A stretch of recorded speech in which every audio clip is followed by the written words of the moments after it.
el domingo cuando cerramos Mm. nosotros la transmisión especial de casi 14 horas del medio cubriendo elecciones, decía que me parecía que el lunes era un día para analizar, para reflexionar, para masticar, para deglutir, para procesar, pero que a partir de hoy o mañana ya hay que empezar a tomar acciones, tanto el que ganó como el que perdió.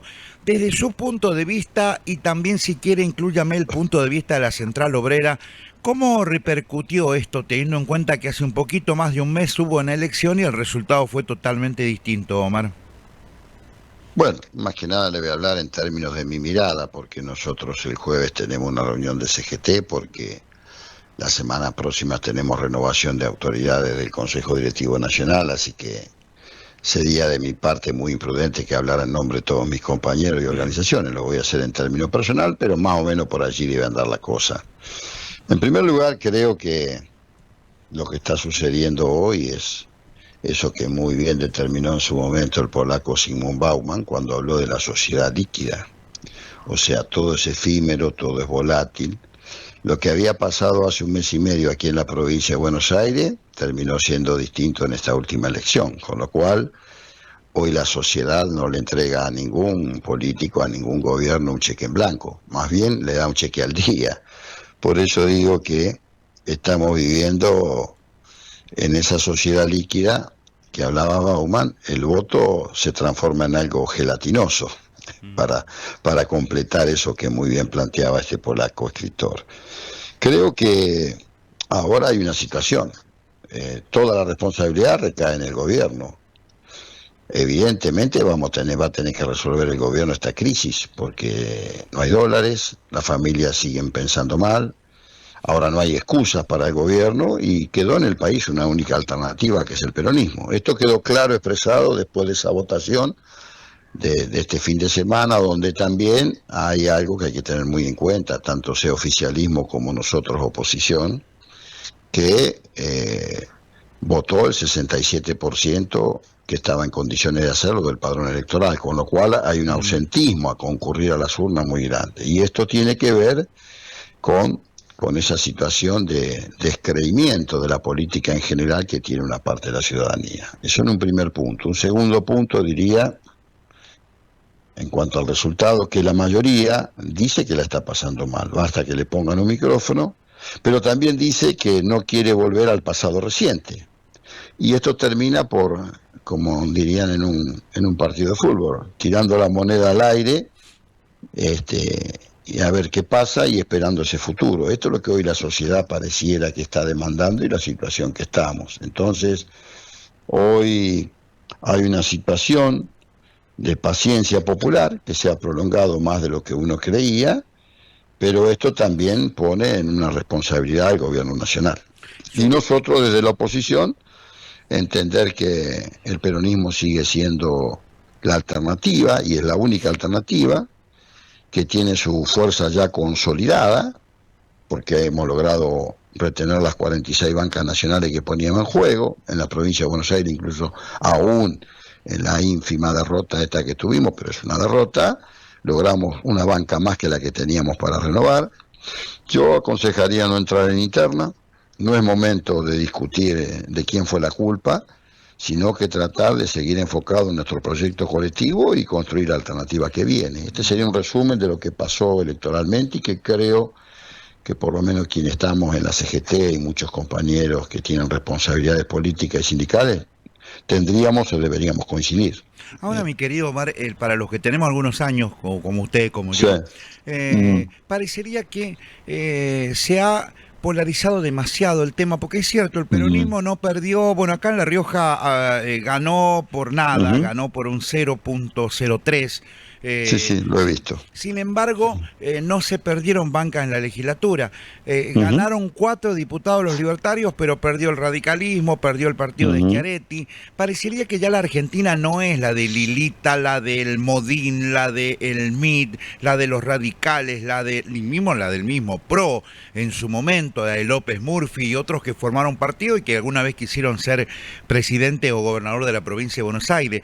Se ha polarizado demasiado la elección elección, lo cual ha beneficiado al peronismo en no perder bancas, porque si esas bancas que ustedes retienen las hubiese ganado con fuerza el PRO, el Partido Lelita, el de Stolbizer, quizás la lectura hubiera sido distinta al final del día, ¿no?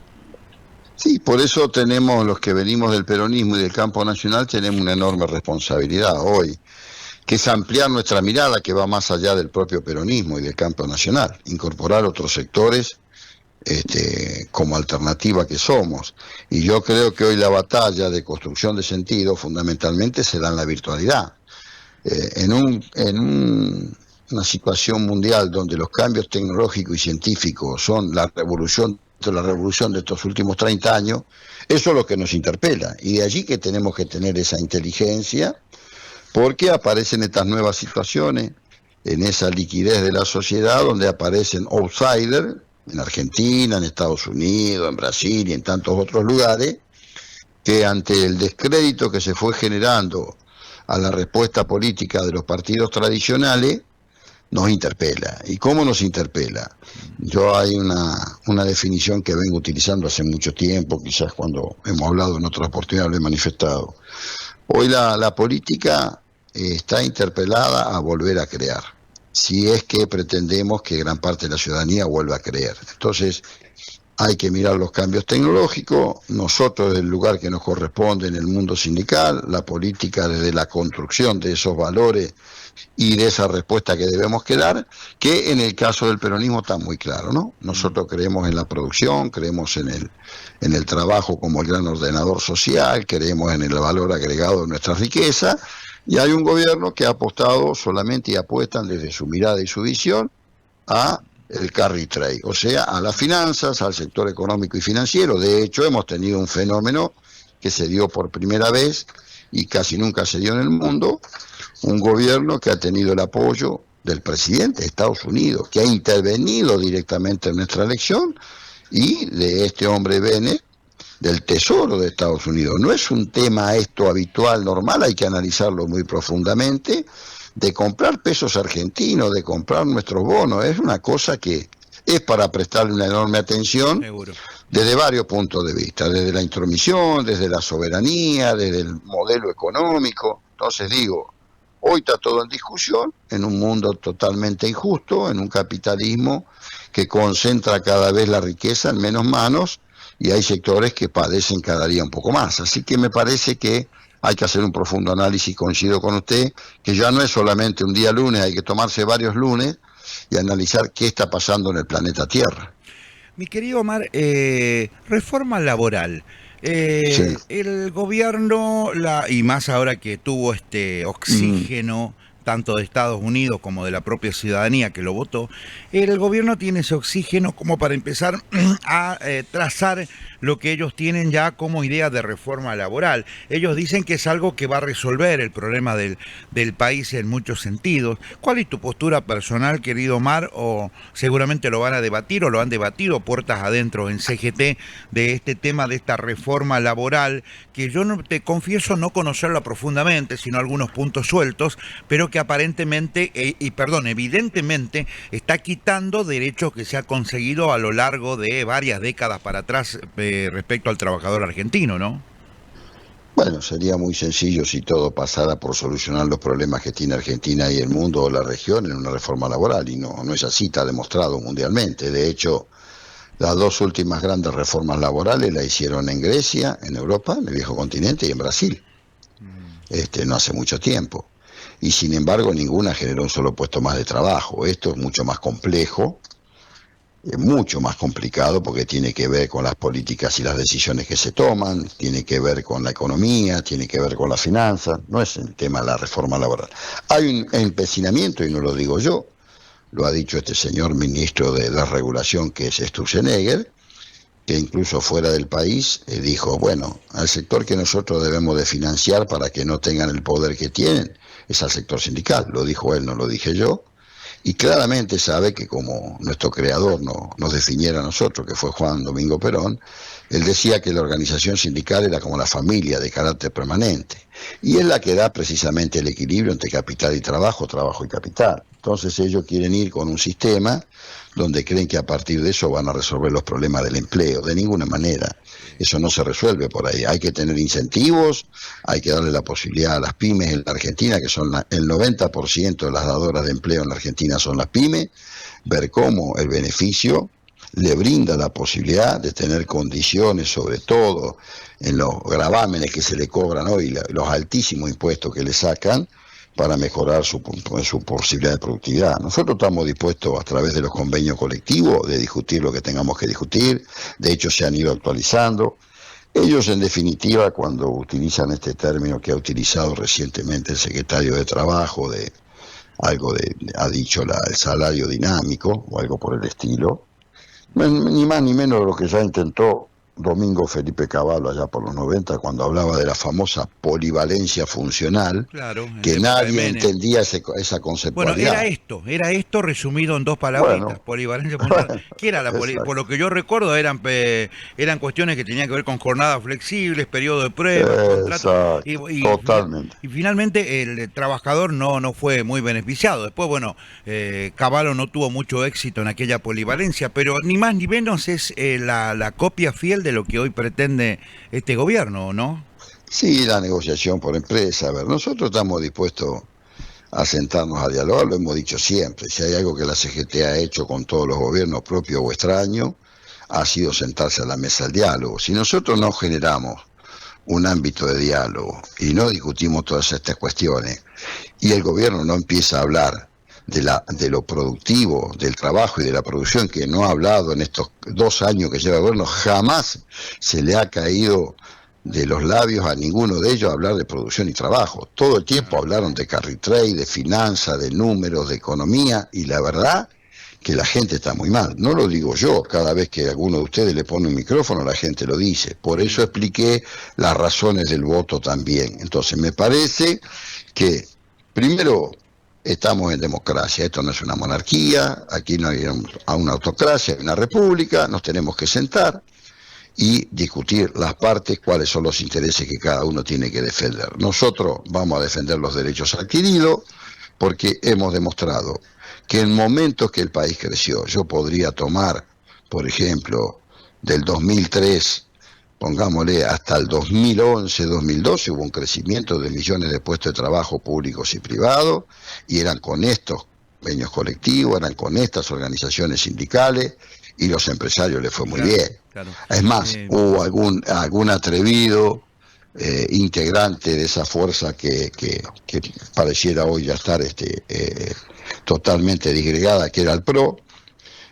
Había un señor González Fraga, que era integrante, que decía que le hicieron creer a los trabajadores y los empleados medios que podían tener celulares, plasma, motos o viajar, digamos, al exterior. Y sí, claro, tenemos derechos, para eso somos los grandes factores y generadores de lo que se produce en el país. Pero bueno, es esto lo que vamos a debatir, lo que vamos a discutir. Nosotros ya estamos en las puertas de un recambio también en la CGT, y me parece que todas estas cosas van a estar ahí en el tema, y las vamos a discutir como lo hicimos siempre, dentro del marco, como decía nuestro general, ¿no? Dentro de la ley todo, fuera de la ley nada. Omar, por último, y quiero conversar este tema, a ver, no me lo contó nadie, yo lo viví porque le cuento una cuestión personal, soy parte de la oficina de prensa de nuestra CGT aquí, que cabezan Peña, Di Fiori y Mercado, y esto me lo contaron ellos, ese diálogo permanente de nosotros sobre este tema, cuando se llevaron a cabo las mesas, el Pacto de Mayo, las mesas de diálogo, siempre la CGT se sentó en la mesa, siempre tuvo la intención de diálogo. Esto no me hace falta preguntárselo porque yo lo sé y lo he contado aquí a mi audiencia respecto a lo que yo hago en mi otra función laboral. Pero ¿a qué viene la pregunta? Que también sé que casi tiene una respuesta positiva de su parte, porque sé que se sentaban a veces en las mesas y no eran mesas de diálogo, eran como decirle, esto es lo que hay, muchachos, fíjense, como no dando la posibilidad. La pregunta es, ¿Se puede volver a sentar en una mesa de diálogo con un gobierno que, si nos basamos en lo dialoguista que es Milei, hoy estamos hasta las manos, dirían los pibes de hoy, pero se puede volver a formar? Porque yo tengo entendido y he leído algo suyo por ahí, coincido, que la Argentina, sea quien esté en la parte política, el presidente, un gobernador, un intendente, no se puede armar de otra manera que no sea con diálogo. Se puede llegar a un consenso y a un diálogo, y sería muy bueno que la nueva reforma, si las hay, la trate el gobierno con los sindicalistas, con mesas de enlace, con especialistas. ¿Qué opina usted de esa postura que yo tengo así media suelta, como que todavía tampoco la tengo muy clara? Sí, nosotros estamos convencidos que el diálogo social es para una mayor legitimidad de las políticas públicas. Lo hemos escrito, eso lo hemos puesto en el papel. Después depende del gobierno, que no ha querido dialogar prácticamente nunca. Hay un cambio en este gobierno obligado por las circunstancias y el derrotero que venía, pedido por su propio, hoy pareciera empleador, perdóneme el término, el presidente de Estados Unidos, Donald Trump, que le ha pedido al presidente que empezara a dialogar con las partes. Es más, hubo una extorsión muy fea, que es totalmente repudiable, del propio presidente de Estados Unidos, cuando planteó, bueno, si pierde este gobierno nos vamos en el apoyo. Una cosa, eso también jugó en la sociedad, jugó en la cabeza del votante, hay que decirlo. Nosotros estamos dispuestos a sentarnos, siempre y cuando tengamos claro esto. Claro. Que tanto la claro, samba como el tango se baila de a dos. Entonces claro. nosotros estamos dispuestos, porque vuelvo a decir, cuando asumió este gobierno dijimos, no vamos a ser nosotros los que vamos a hacer fracasar a este gobierno, van a hacer sus propias políticas y sus propios votantes. De hecho, venía evidentemente en una pendiente tremenda y tuvo que pedir asistencia internacional para salvar la coyuntura. Por eso dije al comienzo de esta charla, ahora todo depende del gobierno. Como diría un futbolista, un futbolero, la pelota está en su campo, la tiene que mover él ahora. Nosotros estamos dispuestos siempre a sentarnos a dialogar, partiendo de la defensa de los derechos adquiridos que nos llevaron décadas y décadas de lucha para conseguir una mejor condición laboral o salarial para nuestros representados. Por lo tanto, defendemos intereses profesionales y lo vamos a seguir haciendo. Para eso confían y nos eligen cada 4 años o nos reeligen las bases que nosotros representamos. Omar, por último y cortito, y más de tema personal, más que gremial, político o situación del país. Fuiste reelecto hace poco, ¿no, amigo? No, en los Andes, eso fue mi equipo de fútbol. Yo sé que hubo una reelección. En el gremio sí, también, en el gremio también, claro, sí, no, sí, en el gremio sí. No sabía a qué te referías. Sabía que eras de titular del Mil Rayita. Gremio Canillita. Pero, sí. Claro, pero en el del sindicato tuyo creo que hubo una reelección allá por agosto, septiembre, ¿no? Sí, ahora en septiembre. Septiembre, finalizando septiembre, tuvimos la elección del gremio. El 29 exactamente, y bueno, tuvimos la reelección por 4 años más, hemos incorporado nuevos compañeros y por primera vez en la historia de nuestro gremio hemos logrado una lista de unidad, que no es menor eso. Siempre hemos tenido, digamos, competición, siempre hemos competido sanamente en nuestra actividad, pero en esta oportunidad, dada la situación que también está la actividad y que hemos logrado incorporar jóvenes y que incorporamos a todos los sectores, como diría el Papa Francisco, la unidad siempre es superior al conflicto, así que hoy tenemos una lista de unidad con gente joven también, porque esto no es un problema etario, pero siempre es bueno poner compañeros y compañeras jóvenes en la conducción, así que tenemos el mandato de 4 años hasta el 2029, vamos a continuar dando esta lucha y después, bueno, aspiramos que ese recambio que hemos producido también sean los futuros conductores de nuestra organización. Un abrazo, querido amigo, y bueno, seguramente dialogaremos después de lo que esta semana tiene como agenda de trabajo importante, por cierto, la Central Obrera, la CGT. Un abrazo. Bueno, me tomo 2 permisos. Uno, por favor. 3, si quieres, saludar a la CGT de nuestra querida provincia de La Rioja y a todos sus integrantes. Saludar al amigo y compañero gobernador, a quien estimo mucho, y también darle un saludo a nuestro homónimo, en los Andes de Chilecito, La Rioja, donde están compitiendo en el regional, y su presidente, Leonardo, ha estado conmigo, y nosotros tenemos una excelente relación. Somos el Mil Rayita aquí en Loma de Zamora y también allí en La Rioja, así que mandarles un saludo y a todo ese hermoso pueblo riojano, que espero antes de fin de año visitar, para andar por Chilecito a ver ahí a los amigos del CARA de allí. Seguramente en la tarde de hoy le trasladaré eso, bueno, menos a Eduardo Peña, uno de nuestros triunviros que sé que está en Buenos Aires, pero Di Bueno, Fiore y Mercado están por aquí, así que le voy a trasladar su perfecto. saludo. Un abrazo, Gracias. Jorgito. Abrazo grande, que sigan bien y gracias. Hasta luego, querido, muy amable. Omar Plaini es el flamante reelecto secretario del gremio de los canillitas, además es integrante de la mesa de CGT que renueva autoridades este jueves, por eso de acá de CGT Riojana, uno de los triunviros y probablemente otro más en hoy o mañana viajen para Buenos Aires, ya ahí está Peña. Es probable que también lo hagan Di Fiore y Mercado porque